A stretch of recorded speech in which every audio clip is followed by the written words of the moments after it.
이번 영상에서는 상담 연구 방법론의 5번째 장인 실험 설계의 후반부 부분에 대해 공부하겠습니다.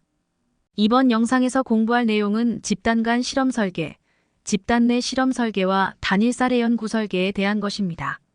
먼저 집단 간 실험 설계에 대해 살펴보겠습니다. 집단 간 실험 설계는 서로 다른 집단에 각각 다른 실험 조건을 적용하여 집단 간의 차이를 비교함으로써 특정 처치 또는 조건이 결과에 미치는 영향을 평가하는 실험 설계를 말합니다. 집단 간 실험 설계를 위한 조건은 집단 간 독립과 무작위 배정입니다. 각 실험 조건에 대해 별도의 집단이 할당되고 집단 간에는 독립적이어야 합니다. 또한 참여자는 각 집단에 무작위로 배정되어 초기 집단 간의 차이를 최소화합니다. 이러한 집단 간 실험 설계의 장점은 실험 조건이 미친 영향을 정확하게 평가할 수 있다는 점입니다. 즉, 실험 조건 간의 차이에 의해 발생한 특정 처치나 조건의 효과를 명확하게 확인할 수 있습니다. 반면 단점은 집단 간의 초기에 차이가 존재할 수 있습니다. 이를 최소화하기 위해 무작위 배정이 필요합니다. 또한 실험 조건이 서로 독립적이라고 가정하여 상호작용 효과를 고려하지 않고 있다는 점입니다. 다음으로 집단 간 실험 설계의 통계 분석 방법에 대해서 공부해 보겠습니다. 이전 통계 분석 영상에서 이미 공부한 적이 있는 내용입니다만 다시 요약해보면 두 집단 간 실험 설계, 즉 두 집단 간 차이 분석은 T검정을 합니다. 세 집단 이상의 실험 설계, 즉 세 집단 이상의 차이 분석은 분산 분석으로 F검정을 합니다. 대응 표본에 대한 실험 설계는 즉 대응 표본의 차이 분석은 대응 표본 T검정을 합니다. 여기서 잠시 통계적 분포에 대해 공부한 내용을 다시 살펴보면 정규 분포와 T분포 곡선은 오른쪽 그래프에서 보듯이 좌우 대칭의 종 모양의 그래프입니다. 하지만 카이 제곱 분포와 F분포 곡선은 정적 편포를 보이는 그래프입니다. 또한 자유도에 대해서도 다시 공부해 보겠습니다. 자유도는 주어진 조건에서 자유롭게 선택할 수 있는 값이나 변인의 수 또는 한 변인의 범주수를 의미합니다. 구체적으로 각 검정 방법에 따른 자유도의 크기를 살펴보겠습니다. 단일 표본 T검정과 대응 표본 T검정의 자유도는 N-1입니다. 독립 표본 T검정의 자유도는 각 집단의 표본의 크기의 합에서 1을 뺀 값입니다. 즉 N1과 N2를 더한 값에서 -1을 한 값입니다. 분산 분석, 즉 F검정의 자유도를 살펴보면 집단 간 자유도는 집단의 수 -1, 즉 K-1입니다. 집단 내 자유도는 전체 표본의 수에서 집단의 수를 뺀 값입니다. 즉 N-K입니다. 특히 F검정의 자유도를 잘 기억하시기 바랍니다. 파란색으로 쓰여 있는 자유도를 계산하는 예를 참조하시기 바랍니다. 예에서 보듯이 자유도를 틀리지 않게 계산하는 방법은 먼저 집단의 수 -1을 해서 집단 간 자유도를 구하고 두 번째로는 전체 표본의 수에서 1을 빼서 총 자유도를 구한 다음 구해진 총 자유도에서 집단 간 자유도를 빼면 집단 내 자유도가 된다는 순서로 기억하시면 좋겠습니다. F검정의 자유도를 잘 이해해야 다음 페이지에서 나오는 F값을 계산하는 방법을 알 수 있습니다. 추가적으로 F분포는 두 카이 제곱 분포를 각각의 자유도로 나눈 후 구해진 값을 서로 나눈 값으로 정의됩니다. F분포의 특징은 앞 페이지에서 보듯이 정적 편포이고 0보다 큰 영역에서만 그려집니다. 자유도가 N1과 N2인 F분포는 자유도가 N2와 N1인 F분포의 역수와 같습니다. 또한 T분포를 제곱하면 F분포를 하게 됩니다. 이상으로 자유도와 F분포의 특성에 대해 간략하게 살펴보았습니다. F검정은 F분포를 이용하여 두 분포의 분산을 비교하는 데 흔히 활용됩니다. 즉, 두 집단 간 평균의 차이를 비교하는 데 활용되는 검정 방법이라 할 수 있습니다. 분산 분석은 F검정을 통해 집단 간의 평균 차이가 통계적으로 유의한지를 판별하는 통계 방법입니다. 즉, 아노바는 집단 간 변동과 집단 내 변동을 비교하여 집단 간의 평균 차이가 통계적으로 유의한지를 판단하는 것입니다. F검정으로 유의성을 검정하는 순서는 첫 번째, 집단 간 제곱의 합을 구합니다. 이때 자유도는 K-1입니다. 두 번째, 집단 내 제곱의 합을 구합니다. 이때 자유도는 M-K입니다. 세 번째, 집단 간 제곱합과 집단 내 제곱합을 더하여 총 변동값을 구합니다. 네 번째, 집단 간 및 집단 내 제곱합을 각각의 자유도로 나눈 평균 제곱의 값을 구합니다. 다음으로 집단 간 평균 제곱을 집단 내 평균 제곱으로 나누어 F값을 구합니다.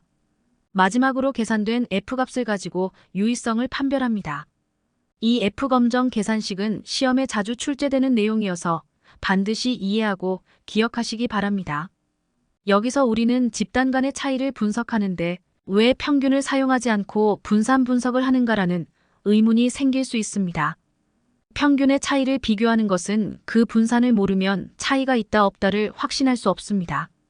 예를 들어 아래 그림 1에서 세 집단의 그래프가 평균의 차이를 보이지만 어느 집단이 다른 집단과 차이가 있다고 단언할 수 없습니다. 따라서 평균과 함께 분산을 분석하는 것입니다. F검증은 집단 간 변동과 집단 내 변동을 비교하여 평균의 차이가 유의미한지를 보는 방법입니다. 그리고 F값은 집단 간 평균 제곱의 합을 집단 내 평균 제곱의 합으로 나누어서 구합니다. 그림 1은 집단 간 분산이 크고 집단 내 분산도 커서 평균의 차이가 있다고 단언할 수 없습니다. 그림 2는 집단 간 분산이 작고 집단 내 분산도 작아 평균의 차이가 있다고 단언할 수 없습니다. 하지만 그림 3은 집단 간 분산이 크고 집단 내 분산은 작아 평균의 차이가 있다고 할 수 있습니다. 즉, 그래프 간에 겹치는 부분이 없습니다. F값은 집단 간 평균 제곱합을 집단 내 평균 제곱합으로 나누는 것이어서 그림 3처럼 F값이 크면 유의성이 있을 확률이 높습니다. 다음으로 사후검정에 대해 살펴보겠습니다. 사후검정은 사후분석 또는 다중비교라고도 합니다. 분산 분석의 F검정을 통해 우리는 집단 간의 차이가 있는지 없는지를 검정합니다. 하지만 우리는 어느 집단 간의 차이가 있는지를 알지는 못합니다. 사후검정은 집단 간의 차이가 유의하게 나타났을 때 어떤 집단이 다른 집단과 유의미한 차이를 보이는지를 검정하는 통계 방법입니다. 사후검정 방법은 여러 가지가 있습니다. 쇠폐 방법이 가장 보수적이고 엄격한 사후검정 방식이라 가장 많이 쓰이고 봄페로니 방법은 모수 및 비모수 통계에 모두 사용할 수 있어 응용 범위가 넓습니다.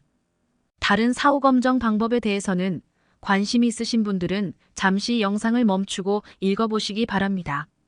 이번 영상의 두 번째 항목인 집단 내 설계에 대해 살펴보겠습니다.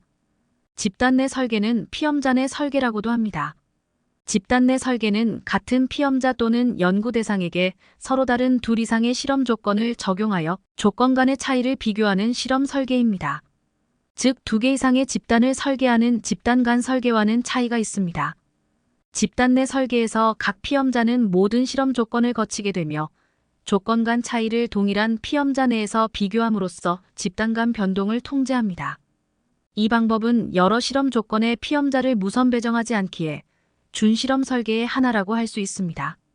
집단 내 설계의 장단점을 알아보면 먼저 이 설계의 장점은 피험자 간 변이가 통제됩니다. 집단 간 차이보다는 조건 간 차이에 중점을 두므로 피험자 간 변이를 통제할 수 있습니다. 두 번째는 통계적 검정력이 증가합니다. 동일한 피험자가 모든 실험 조건을 거치기에 서로 다른 조건에 의한 변인의 효과를 통제할 수 있습니다. 실험 조건에 의한 행동의 차이가 보다 더 명확해지기에 검정력은 높아집니다. 셋째, 피험자 수를 감소시킬 수 있습니다. 동일한 피험자이기에 실험에 필요한 피험자 수를 줄일 수 있습니다. 반면 집단 내 설계의 단점은 피험자가 반복 실험을 하게 되므로 학습 효과가 있을 수 있고 실험 조건의 순서가 결과에 영향을 줄 수 있는 순서 효과가 있을 수 있고 실험 결과를 다른 피험자 집단에 일반화하는 데 어려움이 있습니다.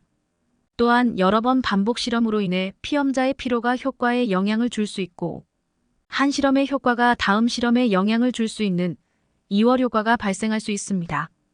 집단 내 설계에도 여러 종류가 있습니다. 교차 설계, 구획 설계, 배속 설계, 라틴 정방형 설계, 혼합 설계 등이 있습니다. 먼저 교차 설계에 대해 알아보겠습니다. 교차 설계는 각 참여자가 2개 이상의 실험 조건을 경험하고 그 효과를 비교하는 설계입니다. 각 처치 사이에 충분한 휴식을 주어 발생 가능한 학습 효과, 순서 효과, 이월 효과를 최소화하고 다양한 처치의 효과를 비교합니다. 이 설계 방법은 과정 효과가 발생할 수 있는 문제점이 있습니다. 과정 효과란 동일한 참가자가 여러 처리 조건을 시도하면서 이전 조건에서 받은 영향이 현재 조건에 영향을 미치는 현상을 말합니다.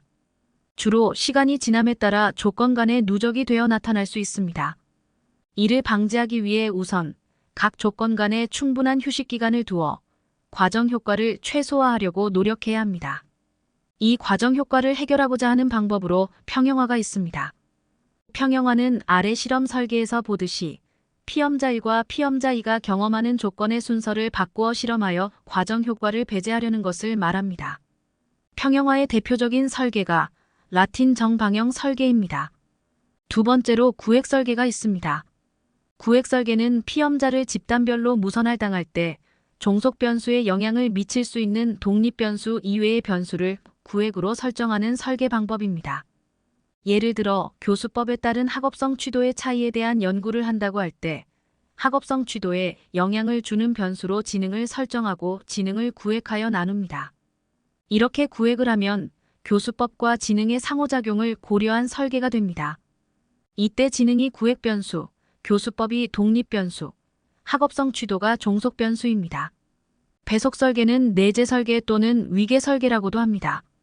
배속 설계는 피험자를 집단별로 무선 할당할 때 종속 변수에 영향을 미칠 수 있는 독립 변수 A 이외의 변수를 B라고 할 때 B 변수를 통제하기 위해 B 변수를 독립 변수에 배속시키는 실험 설계를 의미합니다. 예를 들어 설명해 보겠습니다.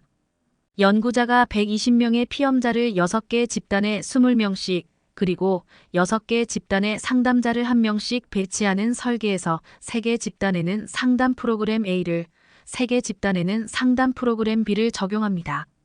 그리고 통계 분석 과정에서 상담자 효과를 통계적으로 통제를 합니다. 여기서 상담자 효과를 통제한다는 것은 상담자 효과를 배속 변수로 보겠다는 것입니다. 프로그램 자체보다 상담자의 인성이나 매력 때문에 효과가 나타날 가능성이 높기 때문입니다. 이처럼 상담자 변수를 배속시키고 독립 변수 프로그램의 효과를 측정하는 것을 배속 설계라고 합니다. 다음은 라틴 정방형 설계입니다. 라틴 정방형 설계는 반복 측정 설계의 문제점을 해결하기 위해 마방진의 특징을 활용한 실험 설계입니다. 예를 들어보겠습니다. 만약 독립 변수가 3개이고 각 독립 변수의 수준이 3개라면 3 곱하기 3 곱하기 3하여 27개의 조합이 나오지만 아래 표처럼 배치하여 9개의 더 적은 조합으로 실험을 설계하여 반복 측정의 문제를 줄이는 방법입니다. 독립 변수 C의 세 수준이 행과 열에 한 번씩만 나타나도록 설계하며 이 설계는 수준의 행과 열의 개수가 같을 때만 적용할 수 있는 설계 방식입니다. 라틴 정방형 설계의 특징으로는 먼저 평형화입니다. 각 조건이 나타나는 순서는 조건수에 따라 평형 있게 구성합니다.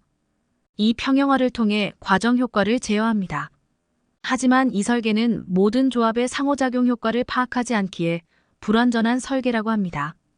이번 페이지에서 공부할 내용은 혼합 설계입니다. 혼합 설계는 단어 자체에서 얘기하고 있듯이 집단 간 설계와 집단 내 설계의 특징을 혼합한 설계 방법입니다. 이 설계는 동일한 실험에서 집단 간 요인과 집단 내 요인을 모두 고려할 수 있어 상호작용 효과와 각각의 주효과를 동시에 확인할 수 있습니다. 달리 표현하면 이 설계는 무선 구획 설계와 요인 설계를 병합한 설계 방법입니다. 이 설계는 분할 구획 설계라고도 하는데 분할 구역이란 용어는 원래 농업연구에서 사용되는 것으로 하위 구획으로 세분되거나 분할된 농지의 소구역을 의미합니다. 분할 구획 설계는 복수의 표본 집단이 반복 측정되거나 복수의 표본 집단 내의 구획이 설정되는 경우에 해당됩니다. 이 경우에 복수의 표본 집단은 피험자 간 설계에 해당하며 표본 집단 내의 개체들이 반복 측정되거나 구획화되는 경우는 피험자 내 설계에 해당합니다. 이러한 특성 때문에 혼합 설계라고도 하며 행동과학에서 많이 사용되는 실험 설계법 중의 하나입니다. 순수 피험자 간 설계와 피험자 내 설계의 단점을 최소화하면서 두 가지 설계의 장점을 얻고자 고안한 설계 방법입니다. 예에서 보듯이 학습 방법의 효과를 확인하려면 여러 집단이 서로 다른 학습 방법을 사용하도록 할 수 있습니다. 동시에 각 집단 내에서는 학습 시간에 따른 효과도 고려할 수 있습니다. 이렇게 하면 집단 간 요인은 학습 방법, 집단 내 요인은 학습 시간으로 구성된 혼합 설계를 만들 수 있습니다. 다소 길고 복잡하게 말씀드렸지만 기억하실 것은 혼합 설계는 집단 간 설계와 집단 내 설계의 특징을 혼합한 설계라는 점입니다. 다음으로 이번 영상의 마지막 주제인 단일사례 연구 설계를 살펴보겠습니다. 단일사례 연구 설계는 그 목적이 개인, 조직, 집단이 직면한 문제를 해결하기 위해 개입 효과를 검증하는 데 있습니다. 단일사례 연구 설계는 체계적이고 심층적 연구를 수행하는 연구 방법입니다. 또한 이 설계를 통해 특정 사례에 대해 포괄적으로 이해하고 현상을 자세히 분석하고 이를 통해 일반적 원칙이나 이론에 대한 통찰력을 얻을 수 있습니다. 단일사례 연구 설계에서 개입은 대상자의 표적 행동을 변화시키기 위한 프로그램 또는 실험 자극을 의미합니다. 즉 개입이 독립 변수이고 대상자의 표적 행동의 변화가 종속 변수입니다. 이 설계는 대상자에 대해 즉각적 조사가 필요할 경우나 적합한 통제 집단을 찾기 어려운 경우에 적용합니다. 단일 설계 연구 설계의 특징은 사례수가 하나라는 점입니다. 이 설계는 개입 전과 개입 후의 효과를 측정하여 비교함으로써 개입 효과를 관찰 및 분석할 수 있습니다. 또한 변화의 경향을 파악하기 위해 시계열로 반복 관찰이 가능합니다. 그리고 이 설계는 개입 수준과 방향의 수정이 가능합니다. 한편 이 설계의 문제점은 반복 측정으로 인해 조사 반응성이 있을 수 있고 단일 사례여서 일반화에 어려움이 있습니다. 단일 사례 연구 설계의 구조는 기초선 설계와 복수 기초선 설계로 구분할 수 있습니다. 여기서 기초선은 개입 전에 표적 행동을 반복 측정하는 단계를 말합니다. 즉 반복 측정을 3에서 5회 정도를 실시하여 표적 행동이 안정적, 일관적으로 나타날 때까지 관찰을 합니다. 이 기초선 측정은 개입 후에 종속 변수의 변화가 개입의 결과라는 것을 추론하기 위한 기준이 됩니다. 기초선 측정은 자연스러운 상태에서 이루어져야 하고 개입 효과를 비교할 수 있는 기준이기도 합니다. 단일사례 연구 설계는 다양한 형태로 구성할 수 있습니다. 첫째로 기본 설계인 A-B 설계가 있습니다. 여기서 A는 기초선이고 B는 개입을 의미합니다.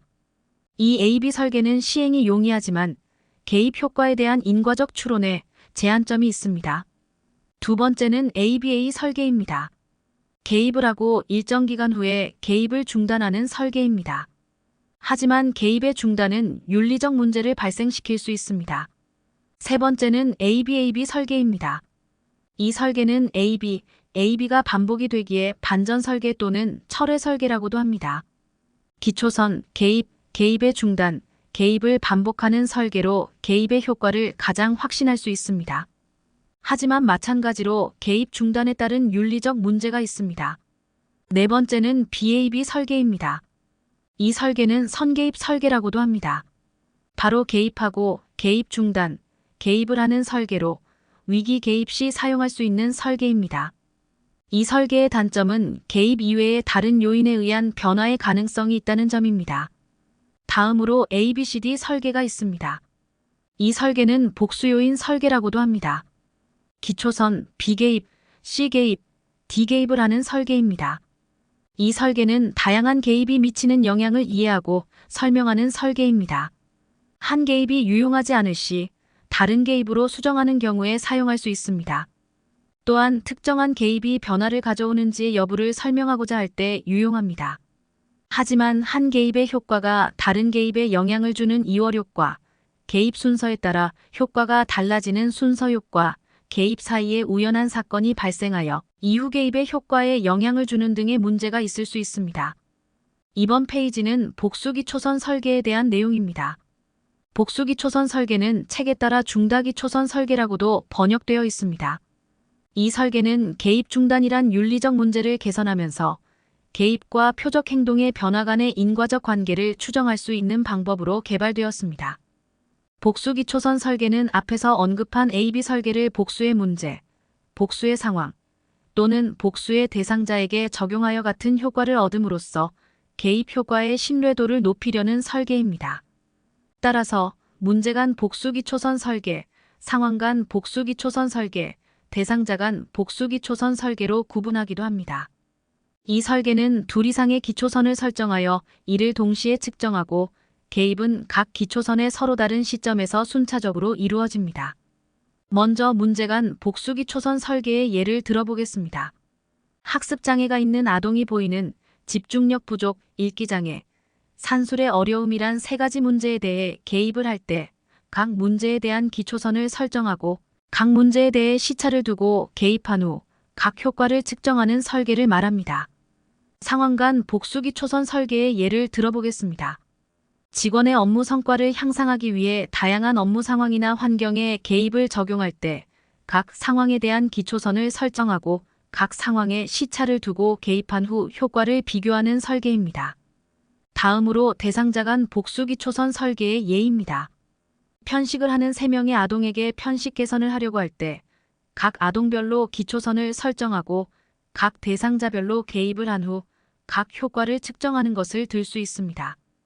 이번에는 교대 중재 설계를 알아보겠습니다. 교대 중재 설계는 한 대상자에게 여러 중재를 교대로 실시하여 중재들 간의 효과를 비교하는 연구 설계입니다. 이 설계는 좀 더 체계적으로 중재 간의 균형을 맞춤으로써 내적 타당도의 문제와 중재 간 전이의 문제를 줄이고자 하는 설계입니다. 이 설계는 비교하고자 하는 중재들을 한 대상자에게 빠른 간격으로 교대로 적용합니다. 예를 들어 회기마다 또는 한 회기 내에서 중재 조건을 교대로 바꾸어 적용합니다. 교대 중재 설계의 장점은 비교하려는 중재 간의 적용 시간의 균형을 맞춤으로써 내적 타당도를 향상할 수 있습니다. 또한 이 설계는 반드시 기초선 설계를 하지 않아도 됩니다. 반면 이 설계의 단점은 중재의 일관성이 유지되어야 합니다. 또한 시간이 많이 소요되고 전이 효과가 발생할 수 있습니다. 교대 중재 설계의 예를 들어보겠습니다. 한 아동의 문제 행동을 개선하기 위해 상담사가 놀이치료와 미술치료 중 어느 치료 방법이 더 좋은지를 알고 싶을 때 아래 설계에서 보듯이 각 회기별로 교대로 중재를 실시하고 회기별로 행동을 측정한 후 전체적으로 두 치료 방법의 효과를 비교하는 설계입니다. 다음은 동시 중재 설계입니다. 동시 중재 설계는 중재 간의 순서 효과를 배제하기 위한 중재 간 비교 연구 방법입니다. 이 설계는 교대 중재 설계와는 달리 두 중재를 동시에 제시하여 대상자가 그 중에서 한 개를 선택하도록 하는 설계입니다. 예를 들어 놀이치료, 미술치료라는 두 개의 중재를 동시에 제시하고 내담자로 하여금 한 개를 선택하게 하는 설계입니다. 이 설계의 장점은 중재 간의 순서 효과를 배제할 수 있다는 점입니다. 또한 여러 중재가 동시에 제공되므로 실험 기간이 상대적으로 짧아 시간적 효율성이 있습니다. 그리고 외적 타당도가 상대적으로 높습니다. 현실 상황에서 여러 중재가 동시에 제공되므로 실험 결과가 실제 상황에 대해 더 일반화를 할 수 있습니다. 반면에 이 설계의 단점은 동시에 중재를 제시하면 대상자가 중재 간의 변별을 하는 것이 실제로는 어렵습니다. 그리고 다수의 중재자가 함께하면 중재가 변인의 결과를 오염시킬 수 있습니다. 또한 다수의 중재자가 동시에 중재를 실시하기에 연구를 실시하는 것이 어렵습니다. 여러 변인의 통제와 균형이 필요합니다. 단일살의 연구 설계에서 마지막으로 공부할 평행 중재 설계에 대한 내용입니다. 평행 중재 설계는 난이도가 유사한 행동을 보이는 여러 명의 대상자를 구해서 중재의 효과를 간접적으로 비교하는 연구 설계입니다. 예를 들어보면 과잉 행동 문제가 있는 6명의 아동을 대상으로 1번, 3번, 5번 아동에게는 놀이치료를, 2번, 4번, 6번 아동에게는 미술치료를 각각 10회기씩 실시합니다. 그리고 과잉 행동을 관찰 및 측정하는 것입니다. 이 설계의 제한점은 첫째, 대상자 간의 비교가 직접적이지 않아서 논의가 제한적입니다. 교대 중재 설계나 동시 중재 설계에 비해 중재 효과의 비교가 비효율적입니다. 둘째, 중재가 각각 시행되기에 중재 시간 및 절차 등의 변인 통제가 부담이 됩니다. 마지막으로 목표 행동 간의 난이도를 대등하게 조절하지 않으면 타당도 문제가 발생할 수 있습니다. 지금까지 긴 시간 영상을 보며 공부하시느라 수고 많으셨습니다. 잠시 휴식을 취하시면서 기분 전환을 하시기 바랍니다. 다음 영상인 질적 연구에서 다시 만나 뵙겠습니다. 감사합니다.